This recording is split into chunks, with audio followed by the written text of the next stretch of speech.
एक मोठा चॅलेंज आहे, त्याला नियोजनबद्ध करण्याकरता पहिल्यांदाच 5 लाख लोकसंख्येच्या वरच्या सगळ्या शहरांचा एकात्मिक विचार हा या अर्थसंकल्पाने केलेला आहे, ज्याचा मोठा फायदा हा महाराष्ट्रासारख्या आपल्या राज्याला होईल। विशेषतः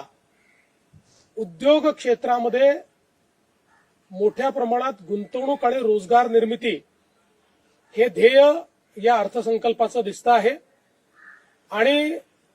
7 वेगवेगळ्या प्रायोरिटी क्षेत्रामध्ये प्रचंड मोठ्या प्रमाणात औद्योगिक सवलती देऊन गुंतवणुकीला चालना मिळणार आहे, ज्याचा फायदा पुन्हा मॅन्युफॅक्चरिंगचं एक कॅपिटल असलेल्या महाराष्ट्राला मोठ्या प्रमाणात मिळेल आणि फ्रंटियर टेक्नॉलॉजीजमध्ये खूप मोठ्या प्रमाणात गुंतवणूक आणि रोजगार निर्मिती हे आपण करू शकू, हे देखील या ठिकाणी आपल्याला पाहायला मिळतंय।